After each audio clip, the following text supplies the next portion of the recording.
오늘 사랑의 하나님이 어떻게 심판하실 수 있나요? 라는 제목으로 함께 하나님의 말씀을 나누고자 하는데요.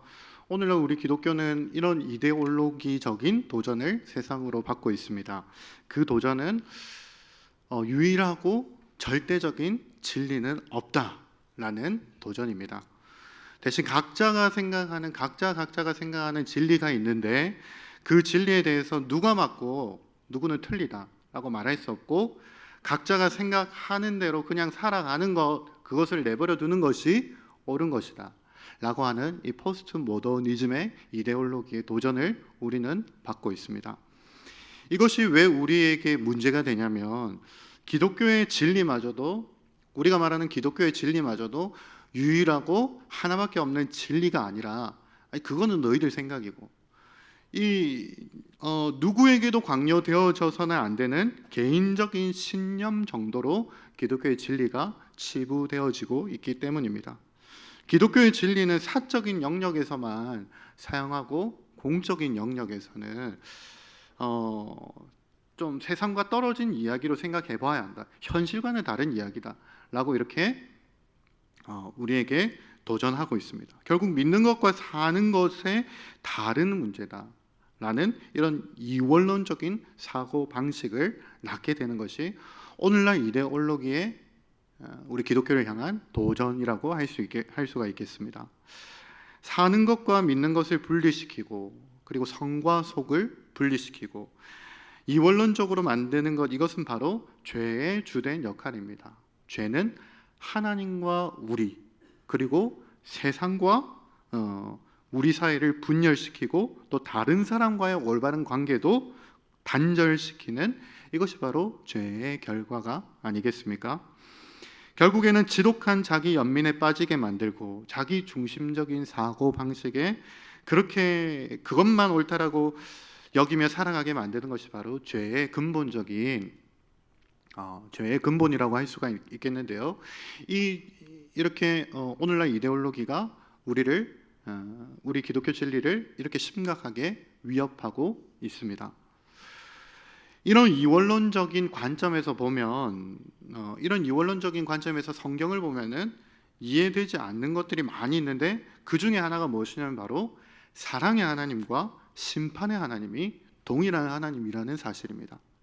사랑의 하나님께서 어떻게 심판하실 수 있는지, 은혜와 자비가 무궁하신 하나님께서 사람들을 어떻게 지옥불로 내던질 수 있는지, 우리가 봤을 때 정말 선한 사람인데, 우리나라를 빛낸 위인들, 그러면 어린아이들이 자주 그렇게 질문하는데, 이순신도 세종대왕도 지옥에 갔나요? 라고 이렇게 이해할 수 없어 합니다. 오늘 우리가 함께 나눌 세상의 질문이 바로 우리가 제목에 읽은 것처럼 사랑의 하나님이 어떻게 심판하실 수 있는가 라는 이 세상의 질문은, 세상의 도전을 받고 있는데요. 이 기독교 변증이라는 것은 쉽게 이야기해서 이 세상 사람들의 질문에 기독교적인 답을 하는 것이 바로, 답을 하고 있는 학문이 바로 기독교 변증학이라고 합니다. 개혁주의 신학 안에서 기독교 변증학의 대표주자는 코넬리우스 반틸이라는 사람인데요. 이 코넬리우스 반틸이라는 사람이 무엇을 이야기했냐면 전제주의 변증을 이야기했어요. 쉽게 이야기해서 모든 사람의 생각에는 전제가 있다는 거예요. 쉽게 예를 들어 볼게요. 하나님이 없다라고 말하는 것도 어떤 전제가 있다는 거예요. 하나님이 있다라고 말하는 것도 대단한 믿음이 필요한 문제이지만, 근데 하나님이 없다라고 말하는 거는 더 큰 믿음이 필요한 문제이, 어떤 그 사람들의 모든 이렇게 생각에는 전제와 신념이 있다는 것입니다. 그런데 이런 세상 사람들의 전제에는 논리적인 비약이 있다는 겁니다. 왜냐하면 성경을 근거로 하지 않으면 이렇게 논리적인 비약이 일어날 수밖에 없는데, 하나님이 계시다는 것보다 하나님이 그래서 없다라는 것을 더 증명하기가 힘든 일인데, 그들은 그렇게 하나님이 없다라는 확신을 가지고, 믿음을 가지고 이렇게 이야기하는데, 그것의 모순을 지적하고, 원래 그 모순이 일어나는 그 지점이 무엇이냐면, 우리 가운데 모든 생각의 전제와 우리 마음의 전제가 무엇이 있어야 되냐면 하나님을 생각하는 전제가 있어야 되는데, 이것을 전제로 하지 않기 때문이다 라고 이야기하고 그 빈자리를 하나님으로 채워주려고 하는 것이 바로 기독교 변증학의 역할입니다. 저도 오늘 이렇게 이 변증학을 따라서 이렇게 반문하고 있죠.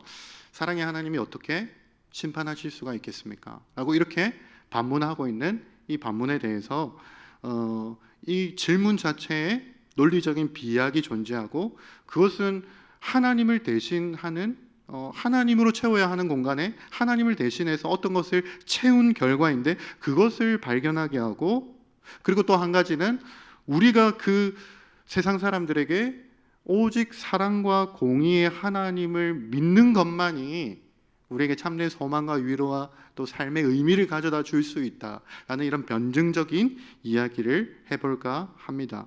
그래서 오늘 4가지 질문으로 말씀을 나누려고 하는데요. 첫 번째, 두 번째는 세상 사람들의 질문이고, 나머지 2가지, 세 번째, 네 번째 질문은 우리가 삶으로 풀어내야 하는, 우리가 그들에게 보여줘야 되는, 우리가 그들에게 답이 되어줘야 되는 실천적인 질문을 좀 가지고 오늘 설교를 이어나가려고 합니다. 여기까지 잘 따라오셨죠? 잘 모르시겠나요? 네. 첫 번째, 세상 사람들이 이렇게 질문합니다. 사랑의 하나님이 어떻게 심판하실 수 있는가? 사실 이렇게 생각하는 사람들 안에는, 오늘날 세상 사람들 안에는 하나님에 대한 선호도가 있습니다. 사랑의 하나님, 용서의 하나님, 오른쪽 뺨을 맞으면 왼쪽 뺨까지 돌려대라고 하는 그 용서하시는 하나님에 대해서는 선호하지만, 심판하시는 하나님에 대해서는 거부감을 나타내는 오늘날 사람들만의 특별한 선호도가 있습니다. 왜 그렇습니까? 오늘날이 그만큼 개인주의가 만연하고 자기중심적으로 다 생각하기 때문입니다. 조금 이전 세대는 개인의 유익보다 공동의 유익을 더 생각하는 때가 있었습니다. 그때에는 공동의 유익에 방해가 된다면 개인이 양보하고 당연히 희생해야 된다라고 이렇게 생각했습니다.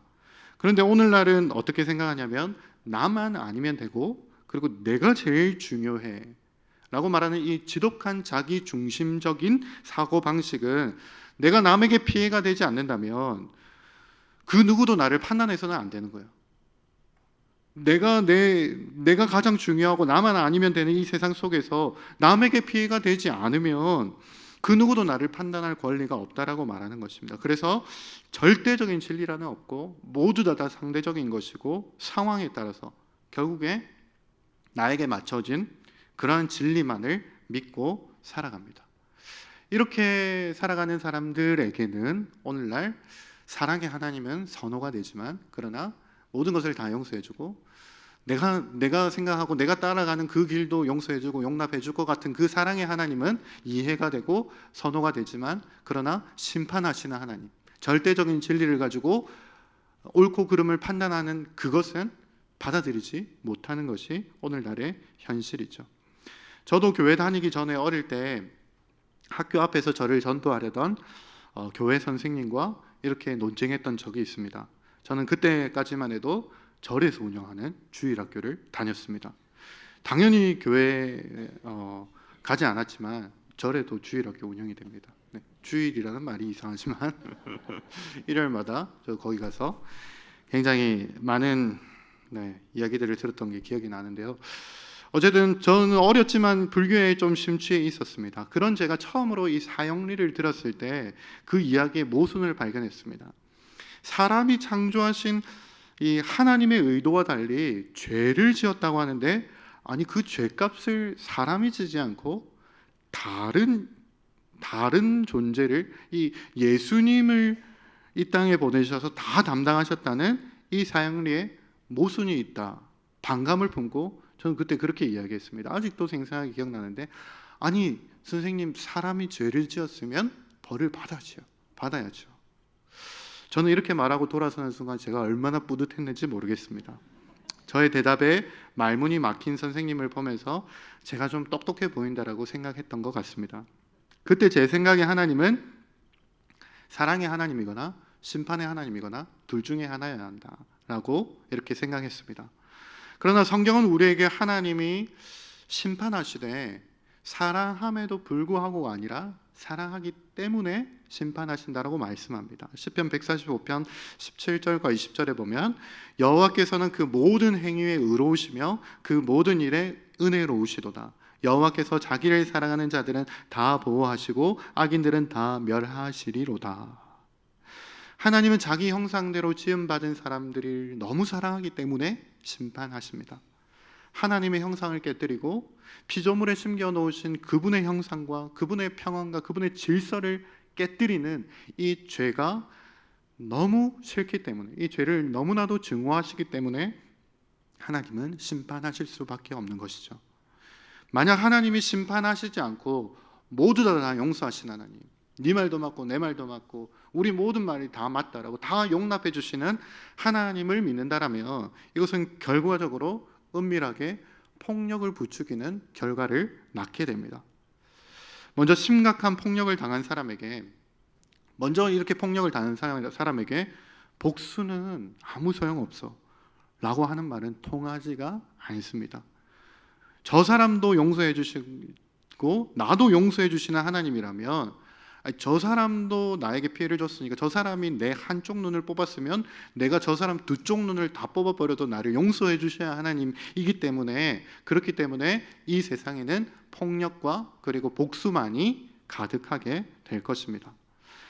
그러나 심판하시는 하나님을 믿을 때에만 우리는 복수를, 폭력을 멈출 수 있습니다. 나보다 더 정의로우시고 나보다 더 능력이 많으신 하나님께서 내 원한에 대해서 나를 이렇게 만든 그 사람에 대해서 하나님이 갚아주신다. 하나님이 그 사람을 각 사람의 행한 대로 보응하시는 하나님께서 심판하신다는 이 심판의 하나님을 믿는 것만이 이 세상의 폭력을 멈추게 하고 복수를 멈추게 할 수가 있습니다. 그래서 사랑의 하나님이 심판하신다라는 거 믿을 수 없어요 라고 이렇게 말하는 이 세상 사람들의 논리에는 결국 오직 사랑하시는 하나님만을 믿는 논리적인 비약이 존재하는 것입니다. 사형리를 거부한 저도 생각해보면 불교에서 당시 배운 교리들, 자기가 전생에 지은 죄를 지금 갚아 나가는 중이고 윤회 돌고 도는 세상 속에서 그 죄값을 다 치를 때에만 열반에 이를 수 있다는 이것을 제가 당시에 전제하고 있었기 때문이죠. 이것을 믿고 있었기 때문이죠. 그래서 심판하시는 분만 있고 그 죄는 결국 내가 감당해야 된다라고 생각했기 때문입니다. 결국에는 기독교가, 세상 사람들이 말하는 것처럼 기독교가 편협한 것이 아니라 사랑의 하나님이거나 심판의 하나님이거나 둘 중에 하나여야만 한다라고 전제하는, 그렇게 믿는 세상 사람들의 그 생각이 편협한 사고 방식인 것이죠. 두 번째, 세상 사람들은 또 이렇게 질문합니다. 오늘날 사람들은 사랑의 하나님이 어떻게 사람들을 지옥불로 내던질 수 있습니까? 지옥은 하나님께서 울부짖는 불쌍한 사람들을 끌어잡아다가 지옥 구덩이에 내던지는 것이 아니라, 성경적인 원리로 말씀드리면 인간 스스로 자기가 선택한 결과입니다. 이것을 잘 보여주는 그림이 C.S. 루이스가 쓴 천국과 지옥의 이혼이라는 소설에 보면은 잘 나와 있는데요.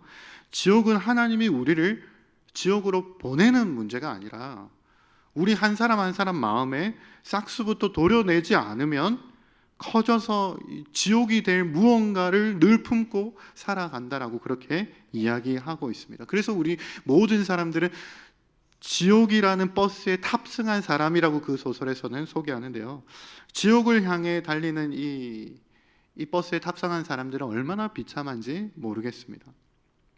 정류장마다 전도자가 등장해서, 그 소설에 보면은 전도자가 등장해서 정류장에 내리셔야 됩니다. 내리셔야 됩니다. 내리셔야 됩니다. 라고 이야기하지만 끝까지 그 지옥을 향해 가는 열차 그 안에 머물러 있기를 택하면서 교만과 피해망상과 자기 연민과 다른 사람은 다 틀렸고 나만 맞다고, 다른 사람은 다 멍청하다라는 이 확신 속에서 점차 분별력을 상실하는 모습을 그리고 있습니다.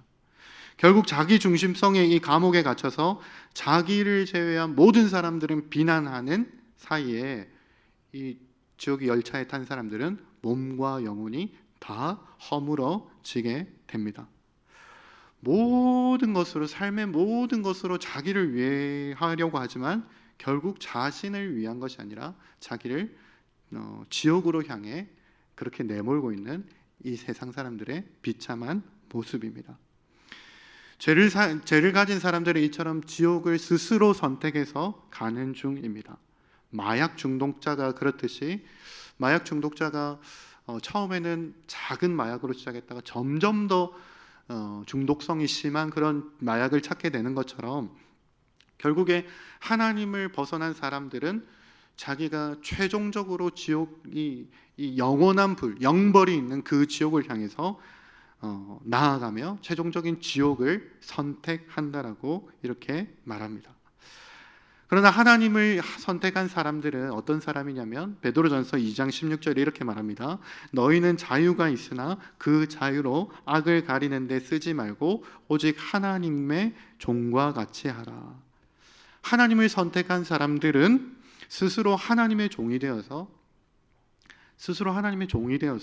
오히려 자유로운 삶을 살아갑니다.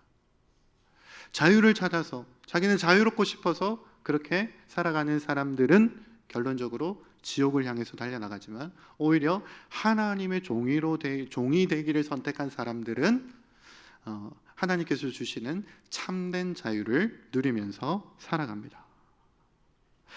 그러면 우리가 세 번째 질문, 이제 우리가 실천적인 삶을 위해서 던지는 질문을 한번 해봅시다. 오늘 말씀을 먼저 우리가 이 질문을 함께 읽어보겠습니다. 세 번째 질문인데, 우리 화면에 보시는 질문 한번 읽어보겠습니다. 은혜와 진리가 충만하신 예수님을 믿는 우리는 어떻게 생각해야 하는가?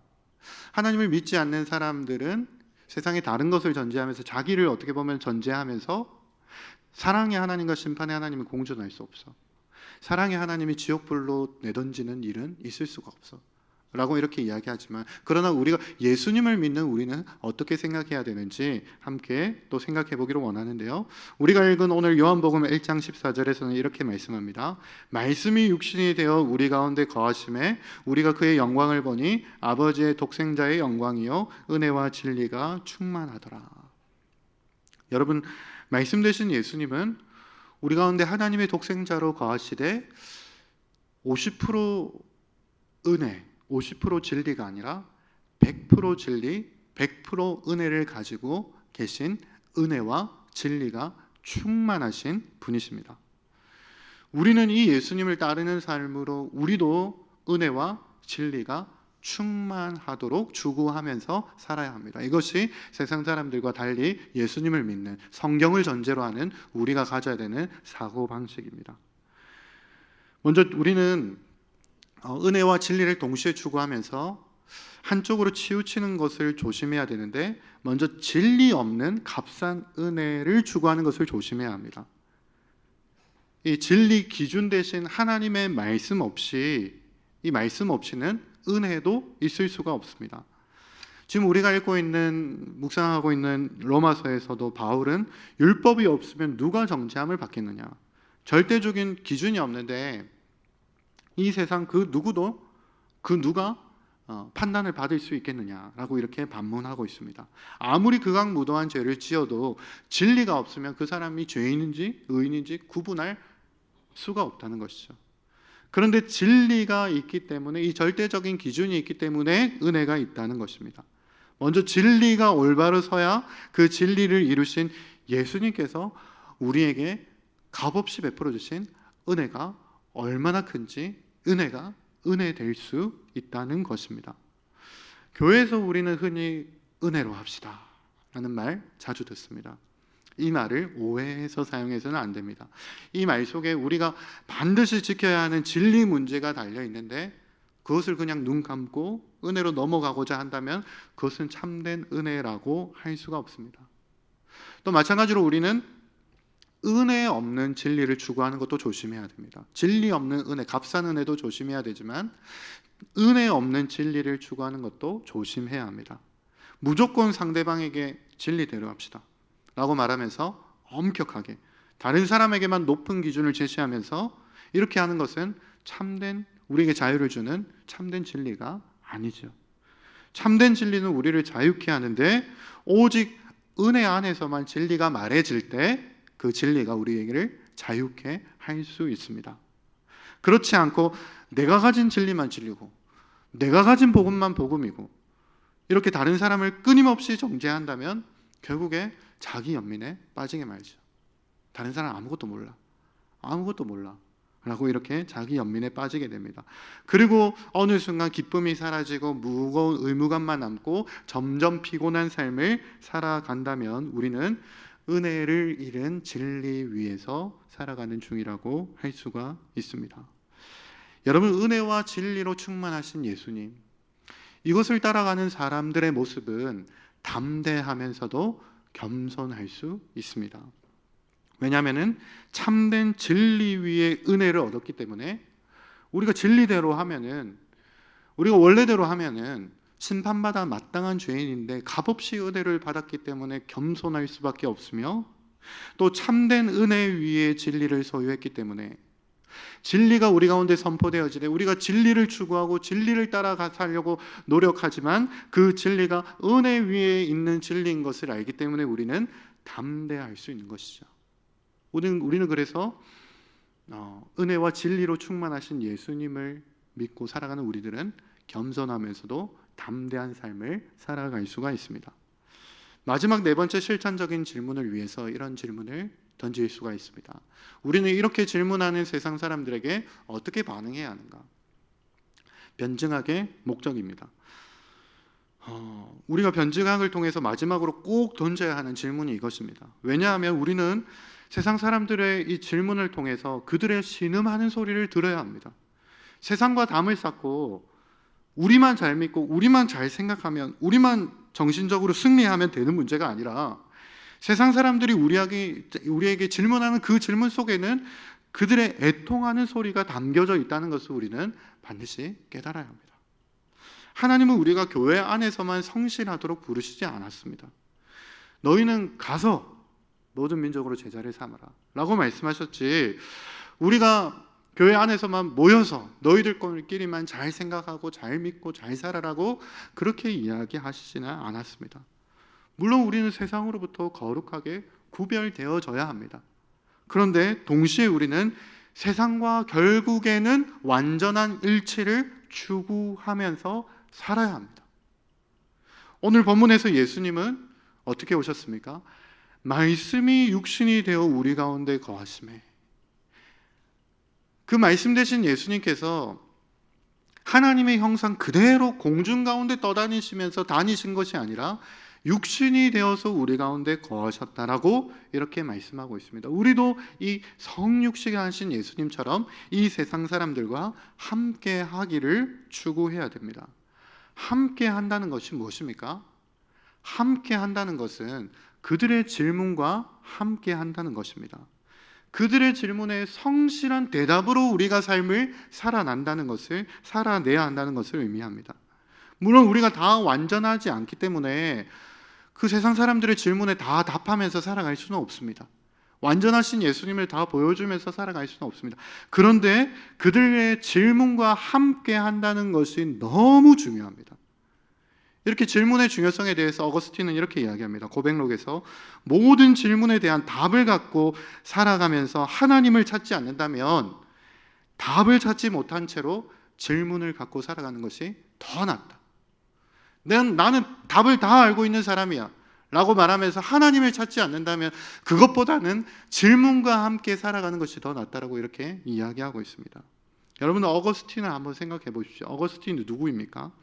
청소년기에 신앙을 잃고 방황하다가 진정한 진리를 탐구하기 위해서 키케로의 그 철학과 그리고 마니게와 신플라톤주의의 그런 사상에 빠졌던 사람이 어거스틴입니다. 그리고 수많은 철학과 그 이단 사상을 통해서 진리를 얻지 못하자 그가 결국에는 쾌락주의에 빠져 살다가 한 어린아이의 집어서 읽으라라는 음성을 듣게 되고 로마서를 읽고 완전히 회심하게 된 사람이 어거스틴이죠. 질문에 대해서 철학적인 그리고 이교도적인 완전한 우리가 인생에 대한 질문, 이 완전한 답을 갖고 살아가는 것이 우리에게 자유와 평안을 주는 것이 아니라 여전한 질문이 남아 있더라도 그 질문과 함께 하면서 하나님을 세상 사람들과 함께 추구하며 살아간다면 그것이 더 낫다라는 것이 바로 어거스틴이 로마서를 통해서 깨달은 것이죠. 그리고 이렇게 고백합니다. 오 하나님, 내 영혼이 하나님 안에서 안식을 얻을 때까지 나의 인생에는 진정한 휴식이 없었습니다. 여러분, 지금 세상 사람들은 이 참된 샬롬을 찾기 위해서, 참된 인생의 그 세상에 대해서 또 신에 대해서 질문을 갖고 살아가고 있습니다. 하나의 유일한 진리는 없다라고 말하면서 그렇게 진리는 또 듣기 싫어하며 거부하며 살아가고 있습니다.